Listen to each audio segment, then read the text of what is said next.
Sunday.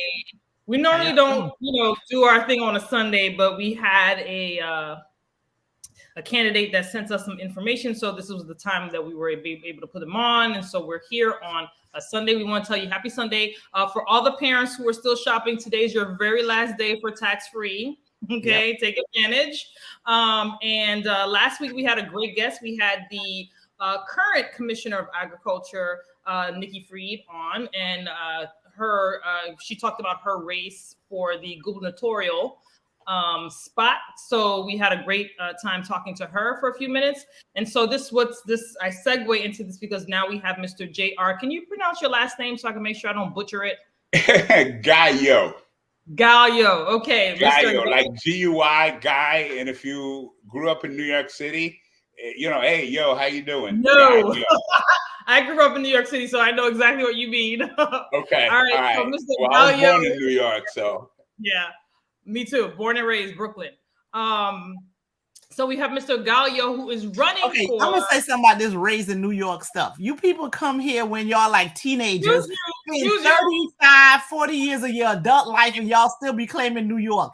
Forget that. The Floridians are sick of it. Okay, we are sick of it. Y'all spend more of your life in Florida than New York. Why are we being attacked about this? We rep our state.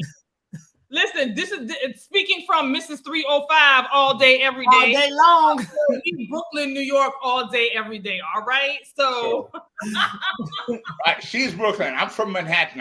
I'm from Washington Heights. Oh, but y'all still with that New York stuff and being in Florida forever. I've been in Florida 24 years. Out of my 53 years, so okay. Well, you can probably still claim New York. Well, yeah, you can still claim New York, but you're for about another 5, and then you got to let that go. No, never. Not gonna happen. Never gonna let that go. All right, so the reason why I segue in with the current Commissioner of Agriculture, because Mr. Gaillot is running for Commissioner of Agriculture of Florida. So we have him talking to him today about his race. We also have another candidate, Naomi Blurmure. We'll be seeing her on Thursday.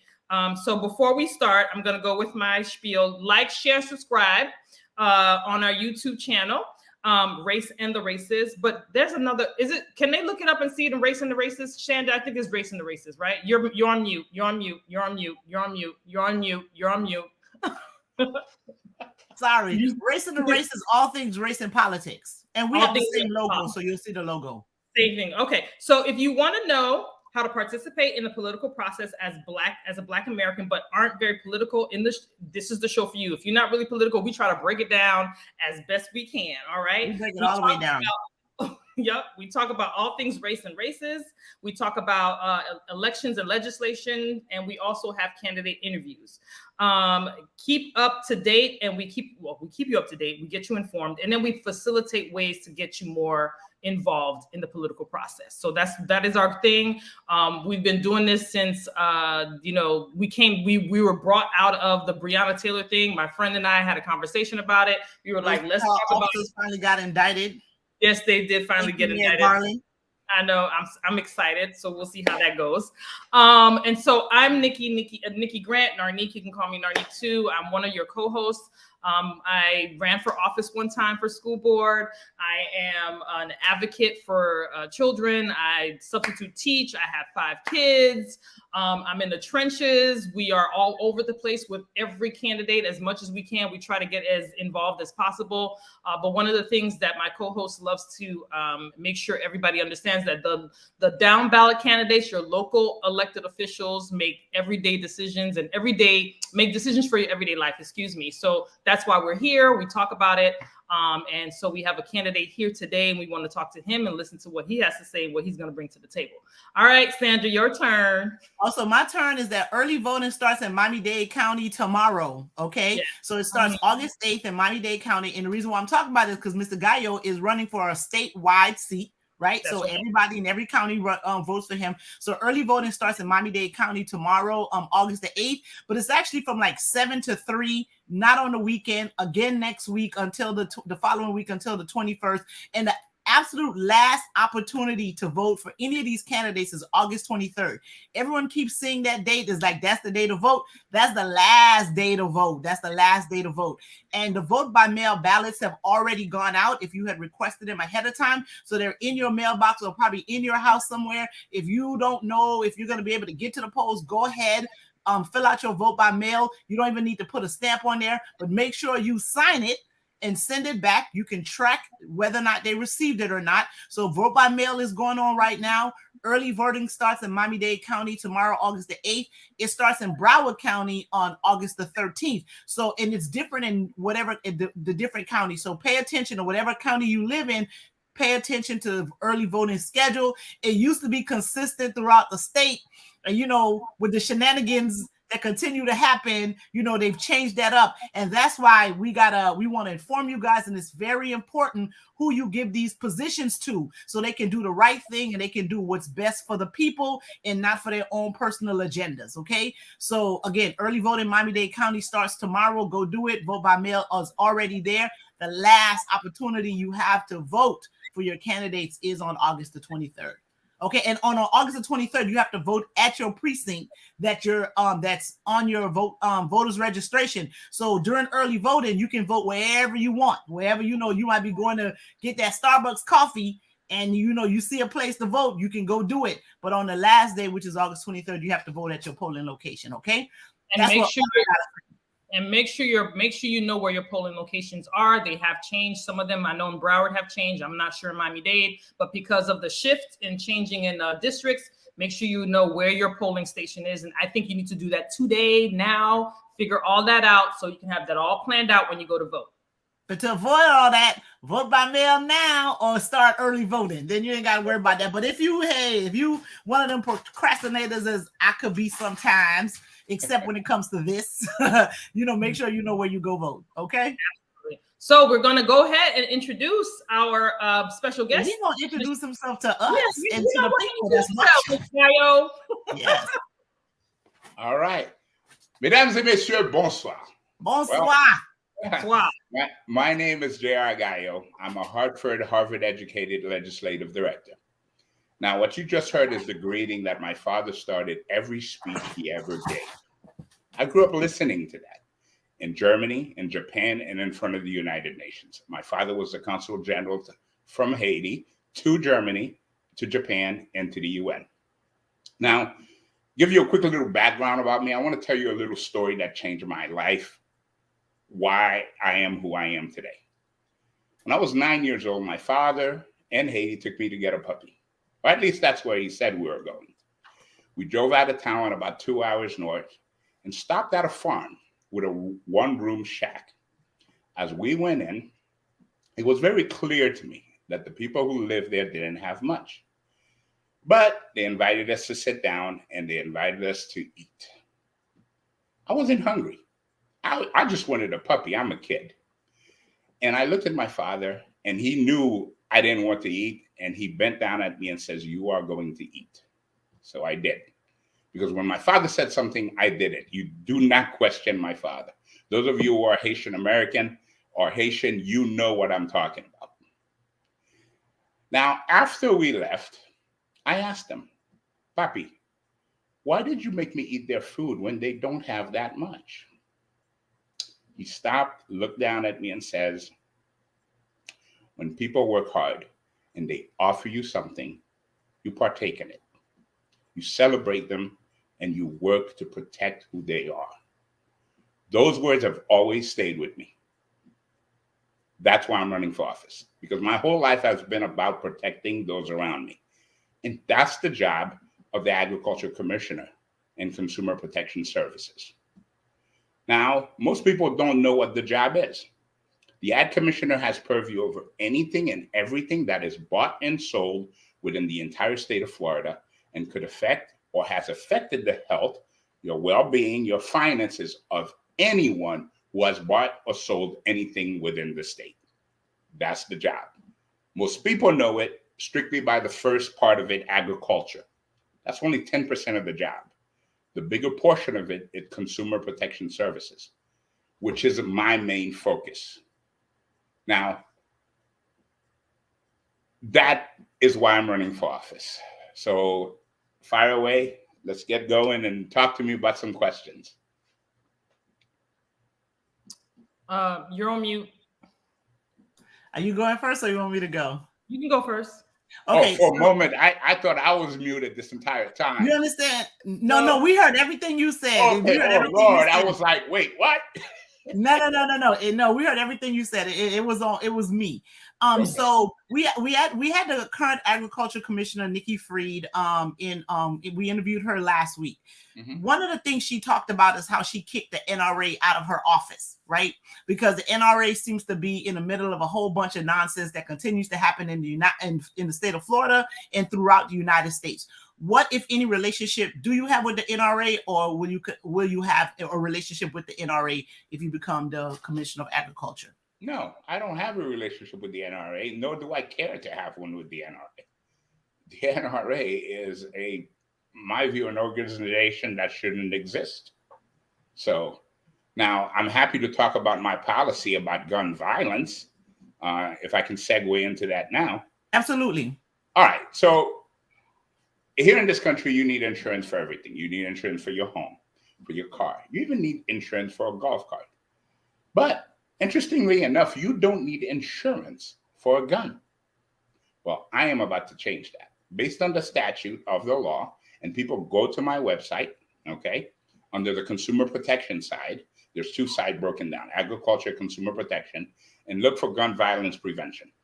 What I'm going to do is put a committee together that's going to work with the insurance companies to create a policy for liability insurance. If you want to own a gun, that is your right, that is fine, but you got to have insurance for it. What that's going to do is that's going to create jobs, number one, and it's going to put the insurance company lobby against the NRA. The NRA has a lot of money, but guess who has more money? The insurance companies. And the insurance companies, I guarantee you, will eliminate and crush the NRA. And what type of insurance is it that gun owners are going to be required to have under a Gaillot administration? A liability insurance for guns. With policy limits? With policy, the insurance companies are going to figure all that out. Okay, it's going to create jobs. It's a capitalism world. It's a market. We're going to put them in charge of. Normally, in any other situation, I'd be like, oh my God, do not put the insurance companies in charge of anything. But in this case, what is happening is the gun violence is everywhere. Just last night, there was a shooting, I think in Cincinnati. 9 or 10 people got shot. The perpetrator is still at large. It's out of control. Here in Florida, we got young black and brown boys and girls who are dying, where the media is ignoring that and not discussing that. That has to change. So that insurance policy, basically, they will look at the purpose of why you want to own a gun, safety training, they will make the decision in terms of how you're going to secure it in your home. And if somebody has a weapon and they get upset because their husband is cheating on them, or their girlfriend, or they got fired from a job, before you go out and commit that crime, you're going to have to think twice, because the person will think twice because of the liability it's going to put on them. You're being emotional. You can't think when you're being emotional, though. Well, but you know what? That insurance policy is going to remind you, okay, to think about that. That's what that's going to do. And even if you don't care, well, if they have insurance, it's not going to be their money. You know what I'm saying? It's like, hey, that's why I paid them $52 in insurance. That the insurance company go ahead and pay these people for their claim. Well, that's one way to look at it. But at the same time, if you've ever been in a situation where you've had to use insurance, you know about deductibles. Look at what's happening with the home owners insurance policies here in Florida that are going through the roof, which is something we'll talk about a little later. So they're going to slow it down. Okay. A lot of people are not going to want guns just for sports. Okay. If you truly want it for self-defense, you worried or something else, that's fine. That is how we break the NRA. That is how, until the federal Congress or the state legislature gets their act together, especially when it comes to assault weapons, that is the surefire way to slow gun violence down.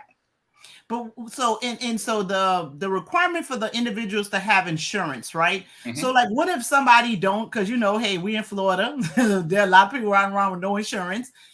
Would the individual who was responsible for whatever the gun offense was, would they have personal liability towards that person if they don't have any insurance? Okay, so do they have a concealed carry permit or not? That's the difference. I mean, they may or may not. Okay, so if you have a concealed carry permit now, when your permit is up for renewal, that's when you have to acquire insurance.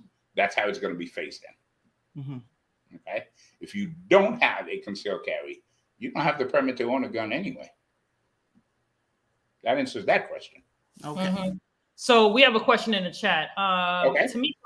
Tamiko asks, wouldn't that create an additional inequities? Excuse me. Inequities in what way? Can you expand inequities in what way? Yes, I think she'll put in the chat. But let's go back to the insurance for a minute. We live in the South, right? And so the South is very, very protective of their right to own guns. A1s all over here. So what do you say to your to those who look and hear about your policy about getting insurance on firearms when they believe that they have a right to bear arms? And why should there be insurance? Why are we having additional insurance on something that they have a right to bear anyway? This has nothing to do with the right to bear arms. You can have it. You have the right to own a car. You have the right to own a home. You need insurance. Nothing to do. This has nothing to do with the Second Amendment at all. So actually, where I live in Clay County, which is 85% Republicans, the Republicans love the idea. I have yet to meet a Republican, especially my neighbors who are all gun-toting Republicans. They want this. I have yet to meet one person who says, I don't want that extra. Not one. So that is why I asked the lady in the chat, give me a little bit more context. She said, how much is the insurance? She said, how much is the insurance? Who can obtain the best policies? I'm sorry, but this sounds like soul capitalism. Well, yeah, it is capitalism. I said that at the beginning. But you can't have... There is nothing that exists that is 100% foolproof except death and taxes. Okay, so that's the reality. We can't look for people to come up with ideas that are perfect. It doesn't exist. You want what is going to reduce violence the most effective way. This is it. Okay. So I have an idea on how you can reduce violence. Well, I think these are just my thoughts, right? Okay. In terms of because we're seeing that the Republicans and conservatives have found different ways to attack voting rights, abortion, women's rights to choose, and instead of attacking the issue in and of itself, right? With the abortion, the Supreme Court basically said, it's not us, we're going to leave it up to the state. Now, if you just so happen to live in a state that don't want you to do it, it's not us blaming on them, right? So for me, and when we're talking about gun violence, yes, we have a Second Amendment right to own weapons, but I don't understand why people should be allowed to have so many bullets at one time, right? So even if a person is saying that I want a weapon in my home in order for me to say, protect myself, my family, you can't shoot people to protect your things, but to protect yourself, right? Why is it that somebody can buy 1,000 rounds and have it delivered to their house for an assault rifle? To me, it seems as though that makes absolutely no sense. No sense whatsoever. Controlling the number of bullets a person can have in their possession or own at any given time, to me, would solve, I believe, at least some of the problems, And if a person wants 1,000 rounds of ammunition and have it delivered to the gun range, and you go there and shoot yourself away, because if you have a problem that you need, for example, the Uvalde young man, I think he purchased over 300 bullets in a matter of a couple of days, right?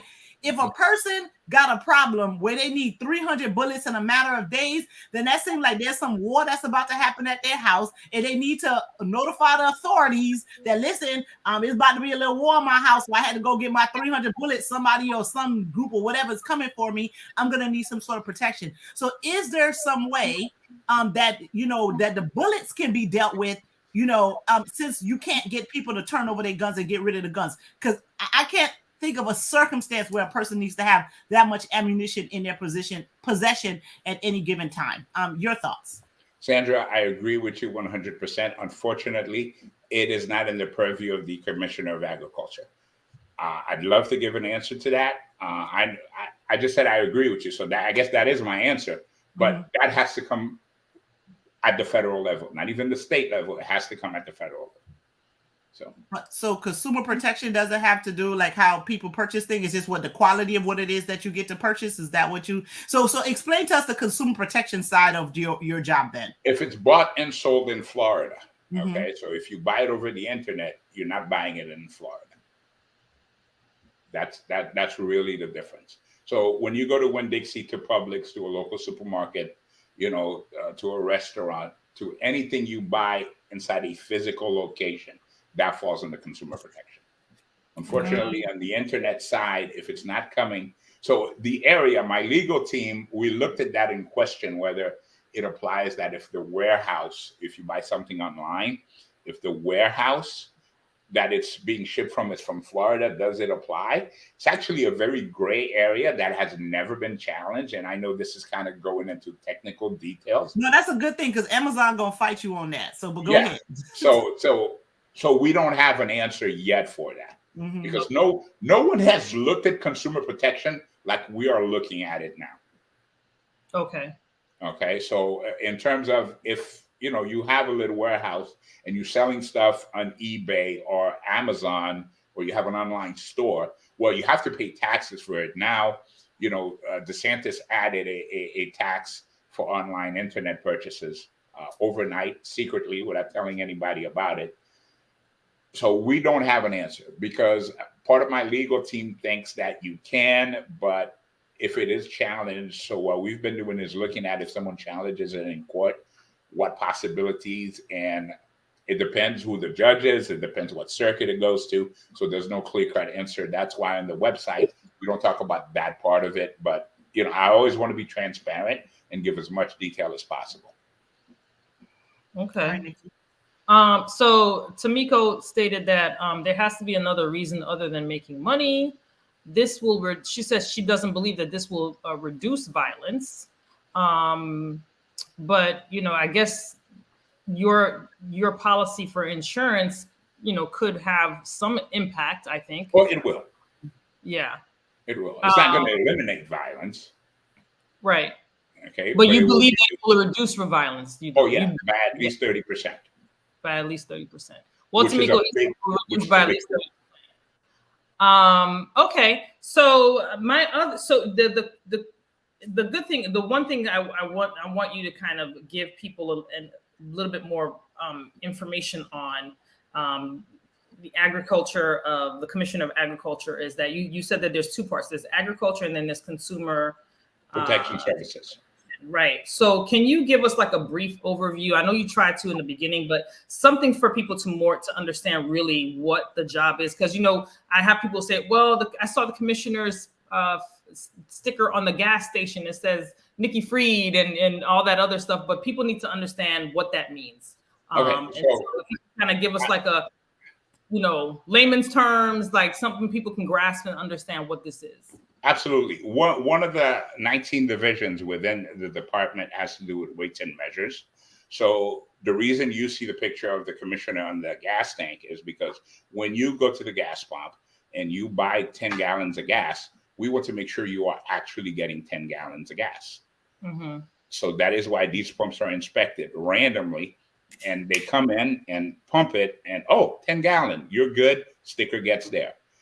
If it doesn't, that gas station gets shut down immediately and gets fined. So what if a person goes to a gas station and they don't think they've received the right amount of gas? Like, what is it that they can do about that? They can file a complaint. I'm going to a gas station that I know is doing some shenanigans with the gas, because I'm a person who I used to drive around a lot for work before the pandemic, and I know how much gas my car is supposed to take. And every now and then I'll go to some place where they're selling the gas for a little less, but somehow I ended up having to put 2 more gallons of gas than I normally would in my car at that particular location. So if in real time, if I'm having a situation, what can I do, and who would I reach out to? You could reach out to the Department of Agriculture and Consumer Protection, file a complaint. Okay, get a hold of your receipt, keep it, take a picture of it. If you can take a picture of the dollar amount and the gallons that it says. Okay, and then within 48 hours, someone will be out there to inspect it. Oh, okay. Now, okay. Now I know. So gas stations, y'all better watch out. Oh, okay. By the way, since we're talking about weights and measures, can I add something? Sure. All right. So we all go to the grocery store, right? We all buy food. Now, have you noticed that the price of a 10-pound bag of chicken went from $18 to $30? Oh, you're shaking your head. Yeah. Now, when you buy that new $30 bag of chicken, when you go home, you ever put it on a scale? No. Exactly. Yep. And you know what? It's not 10 pounds of chicken. It's not 10 pounds anymore. You're getting 8 pounds, 9 pounds, 7 3/4. They're robbing you. It's a violation of federal law. It's a violation of state law. I'm going after these companies. So if you go to my website, JRGaillot.com, click on the consumer protection side, okay? And then price gouging. I have a detailed plan policy laid out. And I cite specific examples.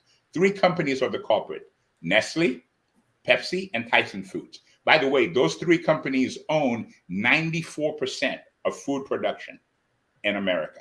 94%. They control it all. All those little companies that may be bottled under a different name, it's one of those 3 companies are going to own 9.4 out of every 10 things you buy. And in their quarterly report, they've admitted that they're doing it. They're saying, hey, we are making money. We are increasing our profit. We are buying back our stocks.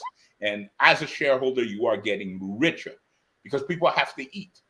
And by the way, it doesn't cost them more to bag it and produce it because of technological advances. It's actually cheaper to produce a box of frozen pizza or a box of chicken now than it was 2 years ago before the pandemic. So there's actually a lawsuit right now happening in the department, okay? A burrito joint out of Tampa.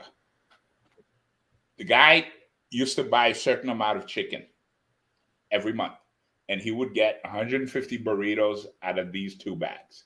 Then he started noticing he was getting 80 burritos, 83 burritos, 87. He fired his manager. Then it continued happening. So he thought his staff was stealing from him. Then when he went to the department, they said, hey, let's weigh the bag. And that's where they found the problem. It's a big class action lawsuit happening right now. And that Wilton Simpson, the Republican, most likely presumptive nominee, has said he's not going to follow through on that lawsuit because companies can do whatever they want. Okay? And I am going to put a stop to that. I'm not only going to continue that lawsuit, I'm going to file additional charges. So that is happening right now, folks. What was your email, your website again? I'm sorry, JRGaillot.com. Okay. And there's a platform button. Click on that, and it's broken down into 2 areas: agriculture and consumer protection services. Now, you asked me earlier, what does the job broken down? So under agriculture, our policies are protecting Black farmers, expanding the cannabis industry, protecting immigrants. We got to ensure farmers' dignity. You have the right to repair, preventing food desert, transitioning from burning of sugarcane, which is a big thing down in Southeast Florida, increasing citrus protection. We got policies coming up on beekeeping and invasive species. They're not quite ready yet because every time we're going to put something up, we got 41 different policy points.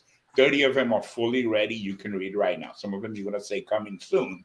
The reason they're saying coming soon is because until we have it tight, because every policy listed there, I detail how I am going to fix the problem, and I cite the law, the statute that empowers me to do that. Okay. And by the way, the governor can't fire me. Okay. So there's no one else. The only boss is the people. The people who elect me is the only thing I will answer to. Yeah, because if he could have fired somebody, he would have fired Nikki Fried already. Oh yeah, right. No doubt. No doubt. He would have fired her like long time ago. So clearly he can't fire the. He can't, but he should. He can't fire her, but he should try to sabotage her job as her job. But he's firing other elected officials that we're like, woo, you get to fire elected officials too, because he just fired the state attorney in Hillsborough. Yeah. And we're just kind of like, fired him or he suspended him. I thought he was suspended. Well, the man can't do his job. He suspended him. Andrew was walked out with a police officer. Didn't even get a chance to say bye to the 300 staff that he has. And by the way, we had a conversation. My team and I talked to Andrew 2 days before, and he was going to announce the exoneration of a man named DeBose. Okay. And in my personal opinion, I think that's why he got fired, because this nonsense, the laws that DeSantis says he fired him about aren't even on the books yet. Yeah. And he hasn't done there's any no of that. case, there's no nothing. Yeah. He was suspended, but not fired. Remember when we had that conversation, the suspension may hold up, right? Because he has a stacked court, so whoever's gonna do the review is pretty much gonna say yes, we could suspend you. You don't get to keep your job. It's the same, it's pretty much the same thing.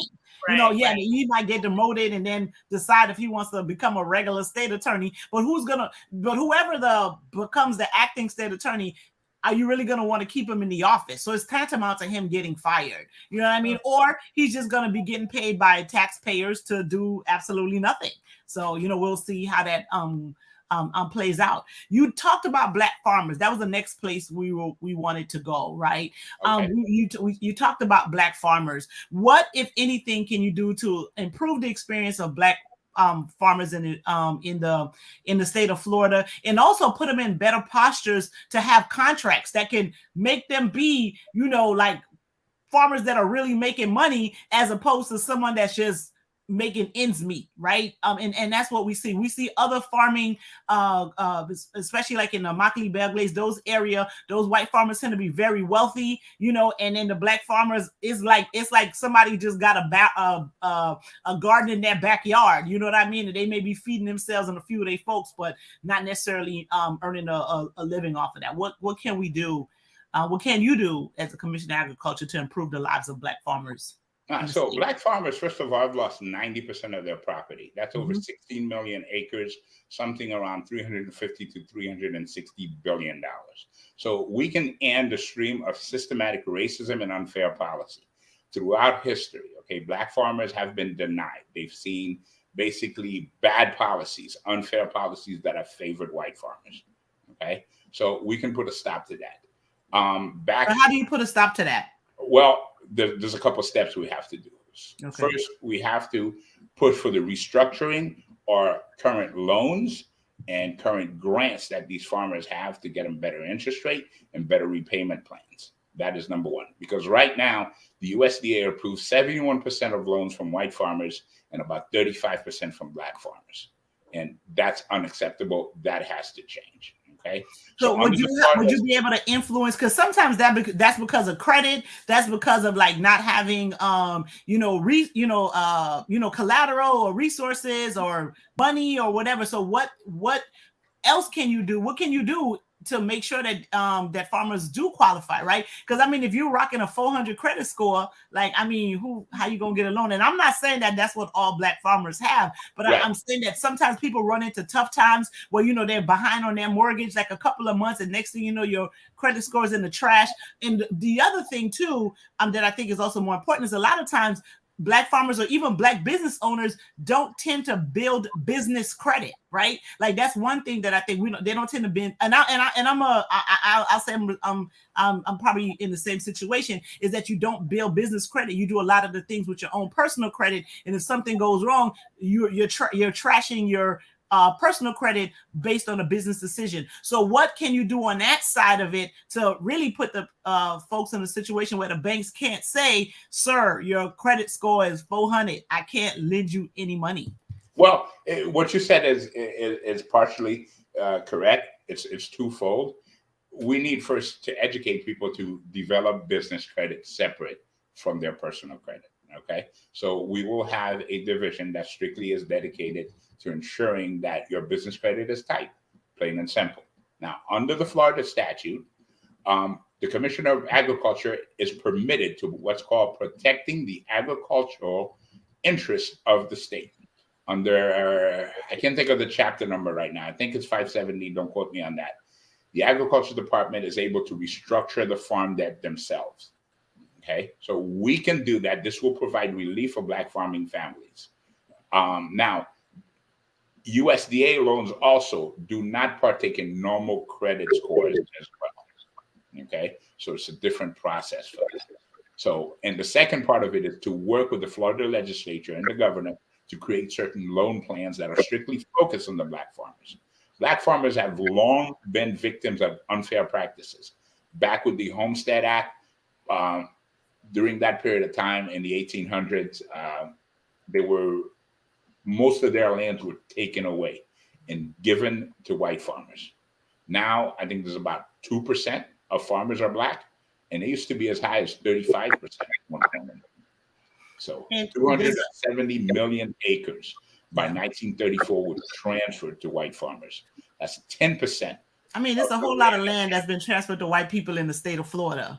I remember when my kid was in 5th grade and they were learning about Native Americans, and they said, and they basically teaching them that the Native Americans just kind of gave the land to the French and the Spanish and all those folks, so I mean, that historically, that's kind of like what's been happening,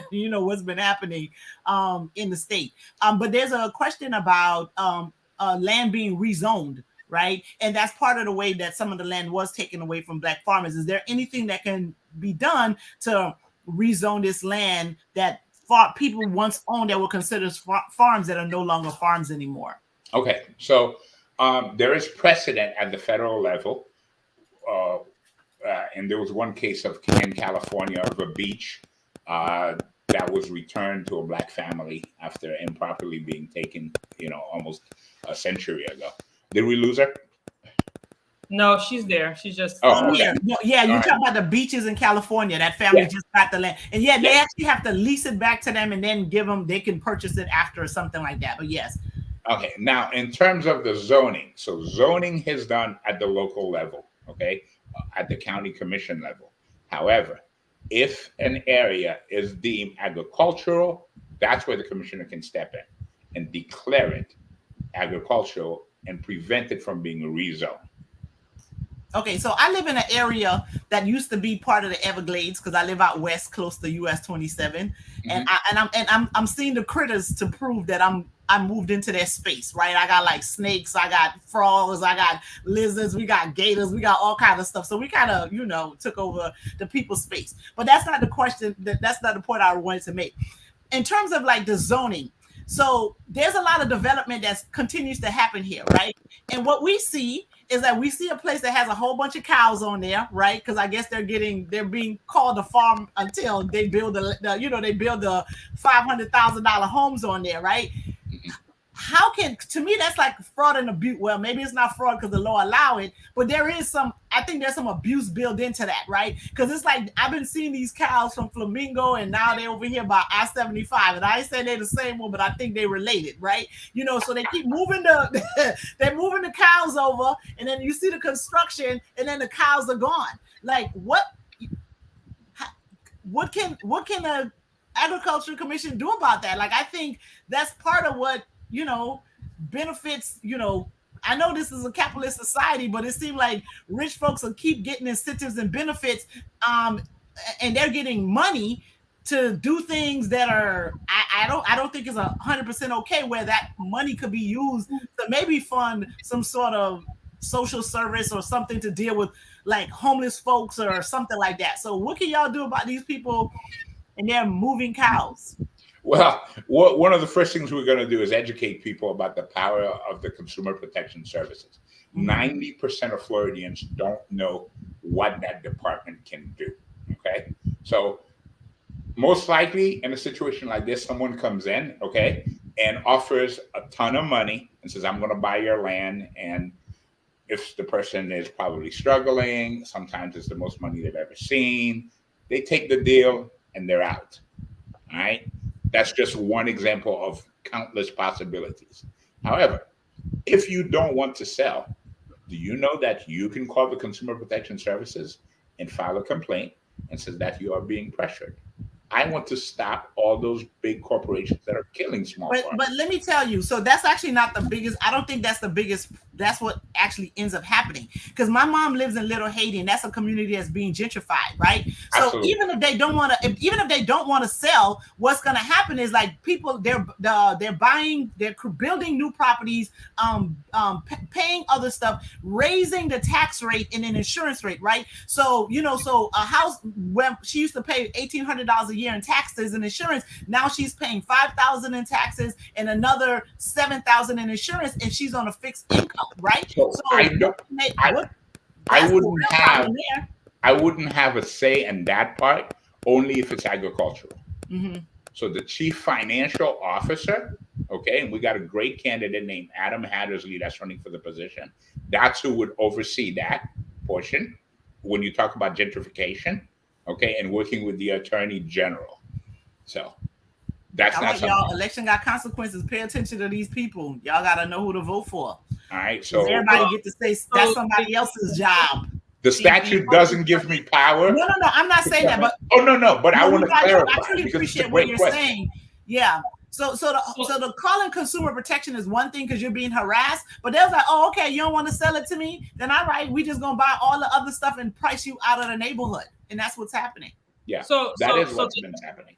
So that your department doesn't deal with housing pricing going up and exactly what Sandra was talking about, like in terms of housing. There's houses here in the area that now are like 3 times as much. Like, what do you tell people who are like, well, we can't even afford to stay here in Florida anymore? Oh, Florida is completely unaffordable right now. Okay, let me turn on the light because the sun went down. It just got really dark.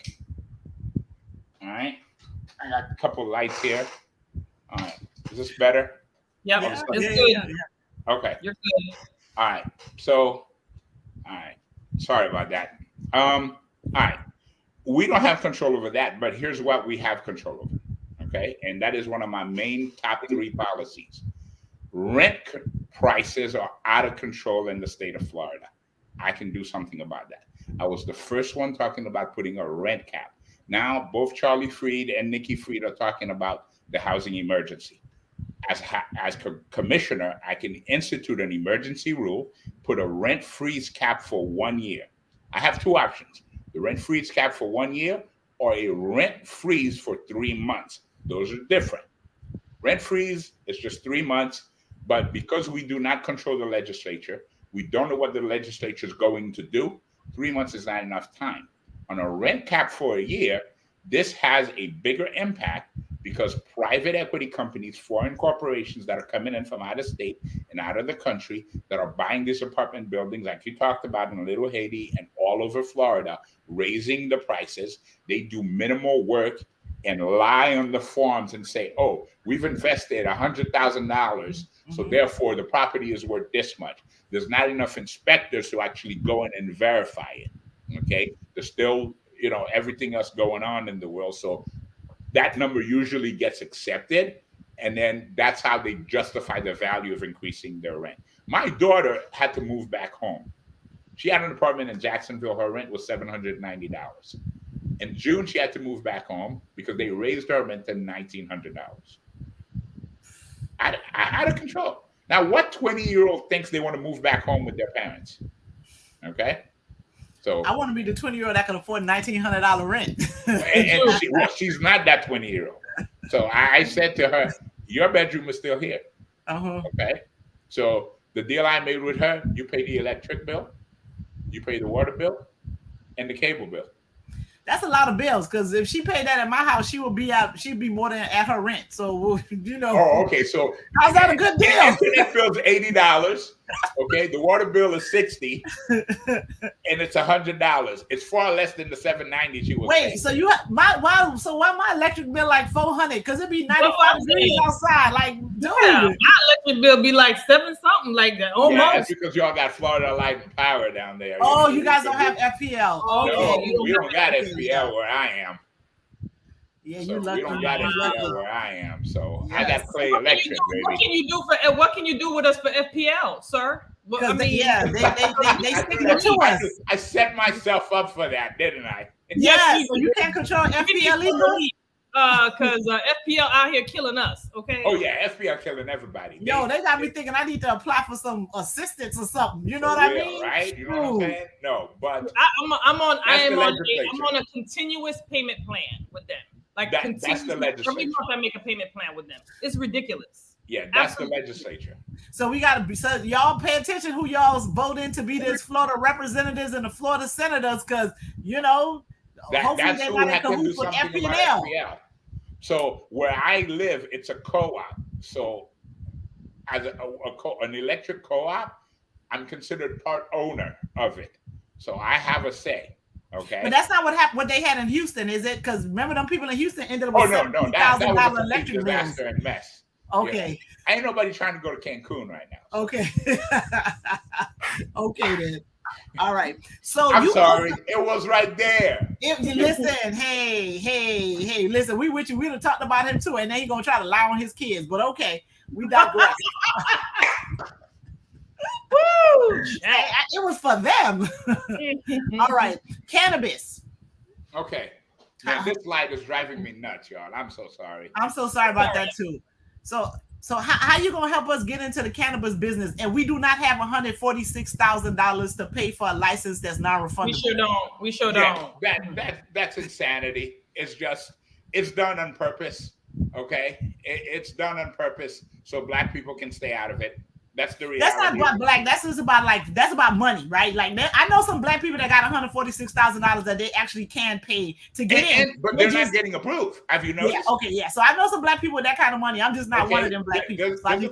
There's about 20 of them that have applied. Not one license has gotten approved. When Nikki tried to approve a couple licenses, they were taken to court. It was challenged by Ashley Moody, the Attorney General. Like she got to go to Ayala Amaris, y'all. She got to go. Ashley Moody got to go. That's why you say, hey, you got to pay attention to who you're voting for, because that's a big, important thing. So, yeah. So it's right now, cannabis is medical marijuana only. So a couple of my opponents, they talk about, hey, we want to legalize. I'd love for it to be legalized. It needs to be legalized. And one of the things I want to see every Black and brown person that is in jail for marijuana offenses be released, because they don't belong there. Right now, it's a business, and white folks are getting rich off of it, okay? I almost cussed on your show. I'm so sorry, because I get upset about things like this. So, but we don't have control. That's a legislature issue, okay? So when my so Ashley Moody got to go. Ayala Amaris for Attorney General. I don't know depending on what area you in, make sure your state rep, your state senators are Democrats and are supporting the issues that we're talking about today, because they're the ones that have control over that. All right, so pay attention. All of those candidates matter. Absolutely, they matter, and make sure you check on their platform, see if they're talking about legalizing marijuana. If they're not, you might want to go ahead and ask some questions. That's all. Yes. So one of the issues on your website is about protected lands. Tell us what that is and what that looks like in the JLo administration. Okay, Gaillot, but that's Gaillot. My bad. Sorry. No. Listen, my name has been butchered all over the place. I have one of those names too. My first name is actually Jacques. Middle name's Renee. That's where the JR comes from. But most people can't say it. They say Jaquez, Rini, different things like that. So over the years, it just became JR, because it was much easier for people. So protected lands, okay? We need it talks about the springs, the mistreated land, and the aquifers. Nestle, one of the companies I talked about the food price gouging, they are digging into the aquifer. They are fracking, pumping a huge amount of water into the soil to extract water and do different things.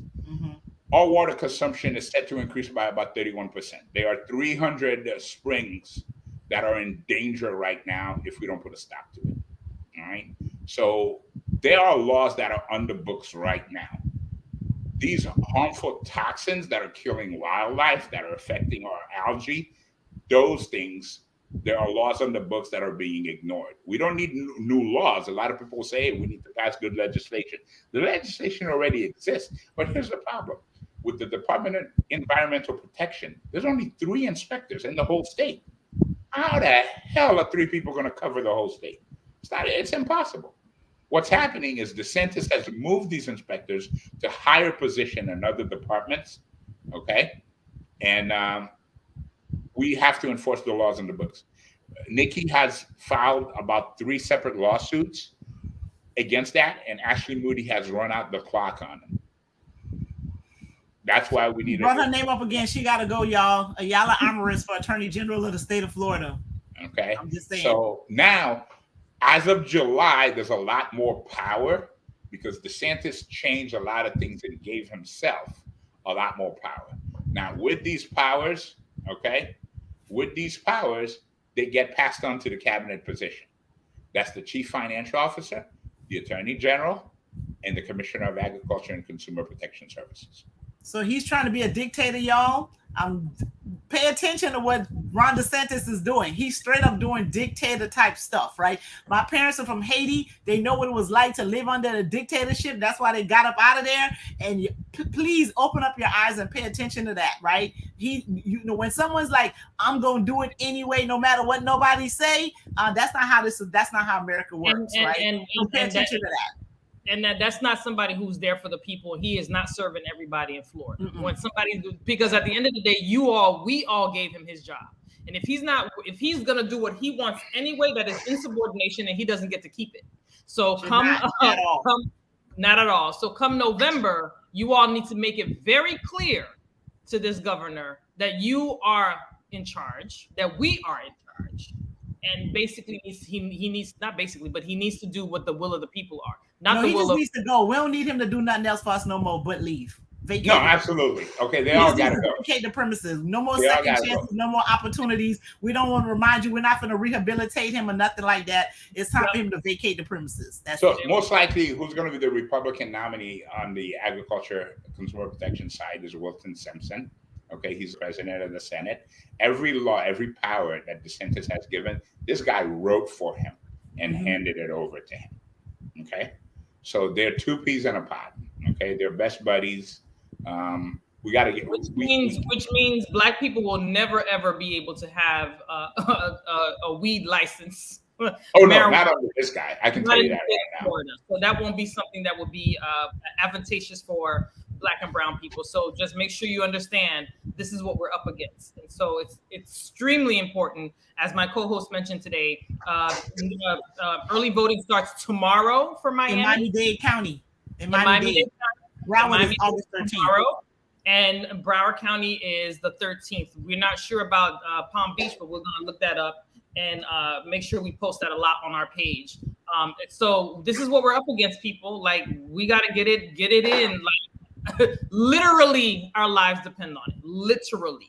I think people say it and they don't think it's true. Your lives depend on voting. I literally believe your life, the quality of your life for sure, and in some instances your life, right? Because just when we talk about pharmaceuticals and like what they're doing with the price of medication, I've been to Walgreens and saw people, once they found out how much their medication costs, they're like, yo, I can't afford it. And they're like, but I need it. You know what I mean? And they literally can't afford it. So there are going to be situations where your life may in fact depend on the person you decide to vote for, but at the very least, the quality of your life depends on the person that you choose not to vote for. Because some people, they'll be like, I ain't gonna make no difference. I'm gonna stay home. Staying home is making a decision too. All right, so don't do that. Like, don't do that. All right, y'all. I'm so sorry about this lighting because we're learning a whole lot from you today, and so we appreciate you taking the time coming here. And we know we have technical stuff too, because half the time we're usually looking to the side, looking down, looking up. You know what I mean? So we run into technical issues too. So we understand that comes with the platform. The whole computer dropped me off for part of the set.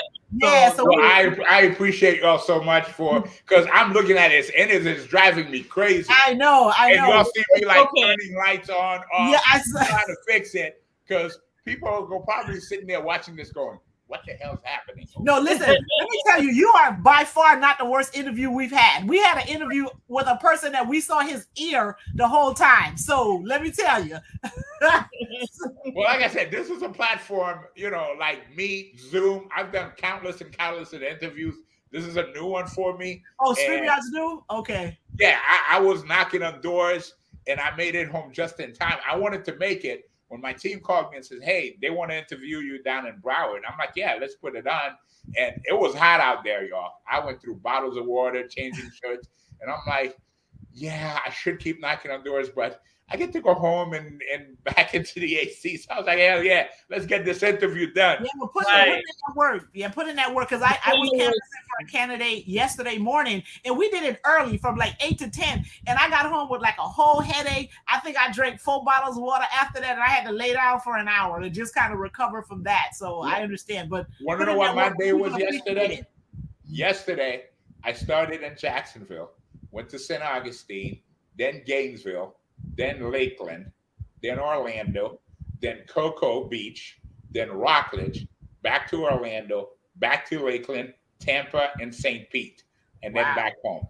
Wow. So I drove 500 plus miles. I even posted, when I got home at 1:30 in the morning, I took a picture of how many miles I drove. I posted it on my Twitter account, and that's like 10 hours of driving. All right. And I went to 6 outfit changes. I'm in the car. I got clothes, bags, shoes, changing. Sometimes y'all see me changing like in the car when I pull up somewhere, you know, brother trying to look presentable out here and trying to change. But it's hot, y'all. And the state is big. And that's the climate change, right? Because the VP and Rep Frederica Wilson were in Miami a couple of days ago. I think they're trying to bring like $1 billion to the state or something like that to address like the climate change issue. That's another thing when y'all decide on who y'all gonna vote for. Don't waste your time voting for these climate change deniers. Like those folks who act like that ain't real, don't waste your vote on them. Kentucky is one of those states that have a whole bunch of climate change deniers, and they just had a flood. The people couldn't rescue them because, you know, their elected officials are over there acting like climate change is not a real thing. So pay attention to this. Climate change is real. We see it. You see how hot it is here. You see the flooding that's happening in other places, all the natural disasters that are happening. Don't waste your vote on somebody that's trying to act like the climate is not an issue and they don't want to invest in that. Absolutely. So Mr. Gaillot. Gaillot. Call me JR like everybody else. JR. All right, JR. Because I don't want to butcher your name. Right? I get tired of people butchering my name too. And you know, as Haitians with French names and all that other stuff, it's so I tell people don't even call me Narnique, just call me Nikki because y'all be butchering it all the time. So JR, tell the people where they can reach you, where they can donate. You know, if they have questions, do you have a number that you can give out? I'll give my personal cell phone number out.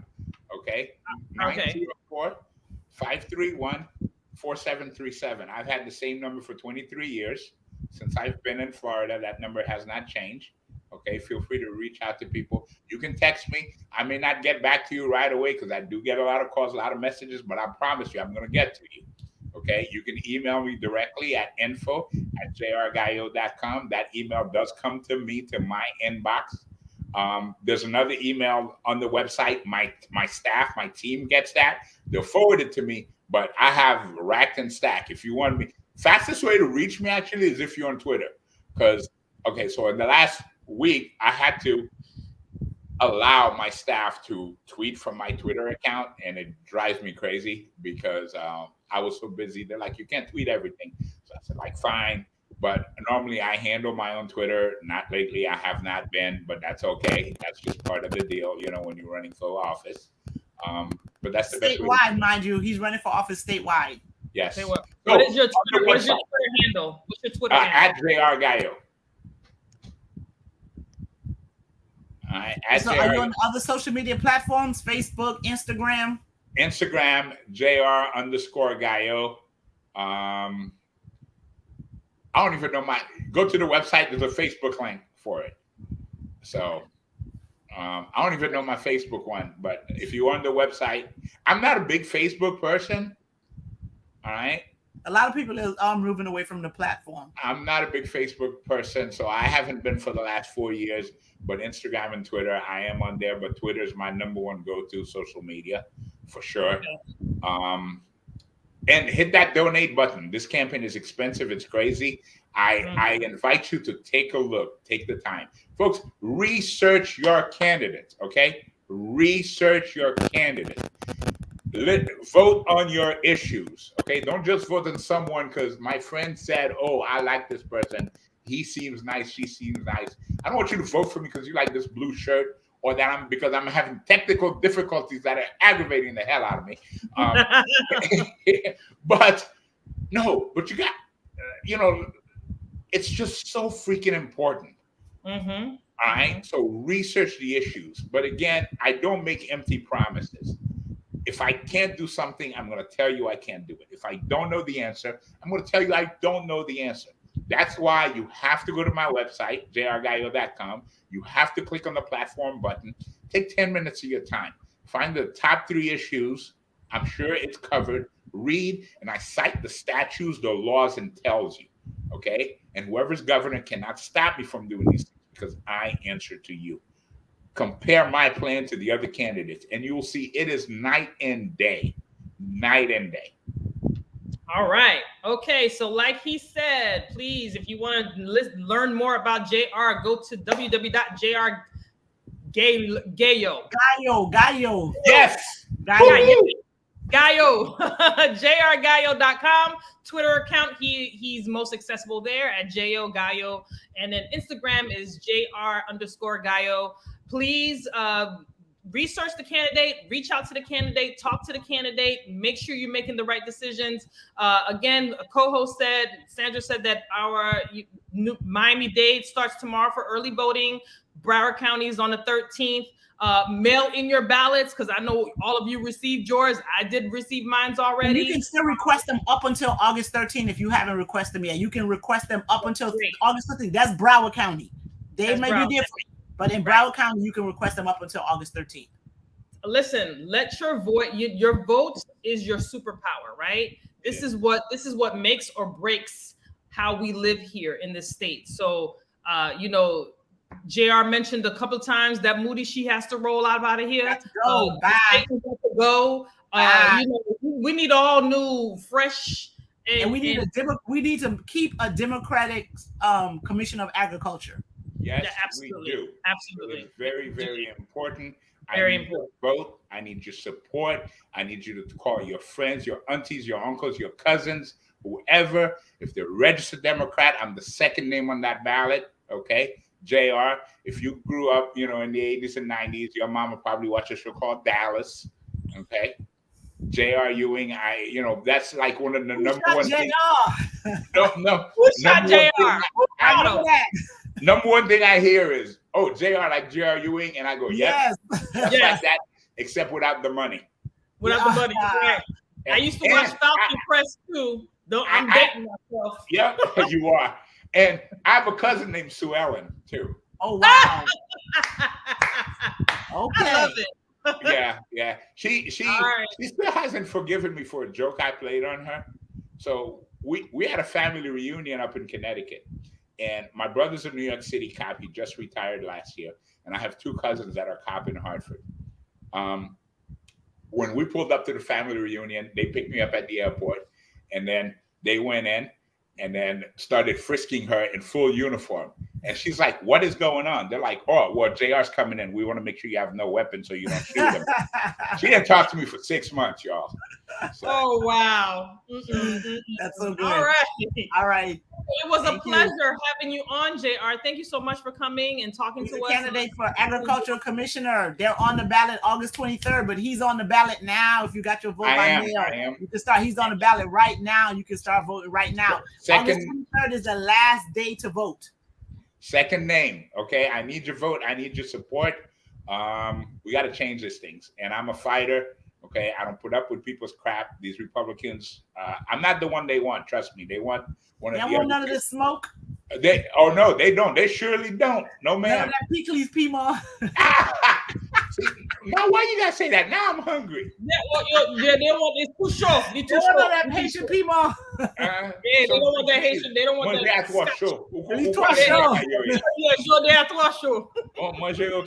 So yes, I do speak Creole, French, Spanish, and Italian, y'all. Very nice. All right, hit me up. We got a polyglot on the ballot too. That's it. Vote for me. I appreciate y'all. Thank you so much for having me. Thank you for coming. To the people watching, millions and millions apologies. Like I said, I never used the site. It just looks terrible. I have a studio in my house because of these interviews, so I didn't have time. There's a green thing that's all over, wrapped up in the ceilings. So I couldn't just get up and take it down so y'all could see my back window. Okay. Cool. So I'm so sorry. It looks terrible. No problem. It's cool. We could hear you. We heard every word you said, and we appriciate it. We appreciate it. And the message was received. Thank you so much for coming, JR. Much love. Thank you. Thanks a lot, y'all. And vote for JR because we need change. Let's fix Florida together. He said number 2 on the ballot, Commissioner of Agriculture. Second name. There's 3 names on there. I'm the second name on there. Just remember JR. JR in the middle, y'all. Okay, because JR is just right. Very nice. All right. Have a great day. Bye-bye. Thank you. Bye. All right. So that was a good interview. I learned something today. Did you learn something today? I learned some things today. I'm going to go back and review the video because I want to take some notes because there's some important information he mentioned that I wasn't aware of. And I think that's why it's important for us to have these kind of conversations because sometimes people will just hear a label or of a candidate or of a elected official's label and not know what goes into all of that. So I think it's important that we kind of learn about those things. So we did learn a lot, which is good. Absolutely. This week coming because Thursday we're going to have Naomi Blumer. Did I'm saying it right? Blumer, yeah. Blumer. She is also running for Commissioner of Agriculture. So we'll be talking to her on Thursday at 4:30. And I think at an early time, at like 4:30 or something. Yeah, I think it's 4:30. Flyers already out. So we're looking forward to talking to her.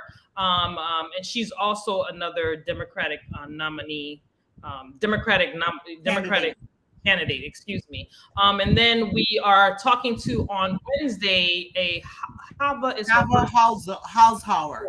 He's running for U.S. House District 23. Ted Deutsch old seat. Ted Deutsch's old seat, that is correct, which is my district. And so we'll have a conversation with her and, get to know her a little bit and see what are her thoughts probably on, marijuana, because she's the one that could vote for stuff like that. And then see where that's. Listen, it's important that we know who we are voting for. Obviously, the people who are in seats now who are up for re-election should not continue. I.e. DeSantis and Moody has to roll up out of here. No, some people need to stay now. We ain't trying to get rid of all of them, but we're getting rid of all the problems, right? All the Republicans gotta go for sure. But there's some good Dems that are running for re-election that need to keep their seats. Well, yeah, I am ignorant to the fact that people may not understand what I mean, but yes, that's what I meant. Get rid of half of those Florida legislators. We can. Some of them are okay. I ain't gonna take away from some of them. Call one. Name one. I'm gonna put you on the spot with that nonsense you just said. Don't come here talking that smack unless you know exactly who you're talking about. Okay. Yeah. Are we go? It's just like that. I'm gonna do that today. Yeah, they gotta go. We don't need nobody trying to figure out. But well, maybe that's the one she was talking about. No, right about now, until she could give you a name, they all gotta go. That's where I'm at. Sandra's really like not having none of it no more. No. She don't want no more of it. They messing with my quality of life. I'm sorry. Listen, I totally agree. Listen. I'm just saying. You have a little bit of good in them, a little bit. Yeah. So listen. Tomorrow, Miami-Dade, y'all get to getting. Okay, get it started. I'll take my mama tomorrow. Get on out there. Go on in there and do your civic duty. Vote. Blue.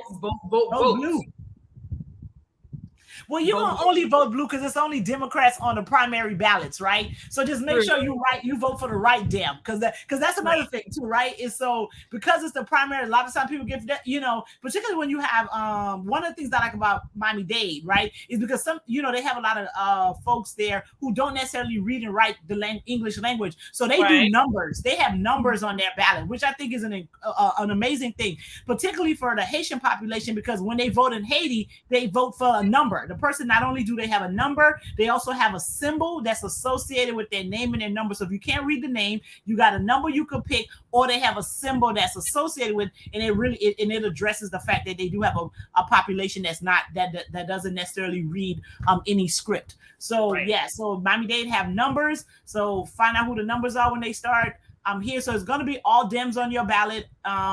And then independents can vote in the nonpartisan races, which is the judges. There's a whole lot of black girl magic on that Broward ballot. Judge, black girl magic. I need all that black girl magic to happen. That's all I'm saying. I want it all. I want it all.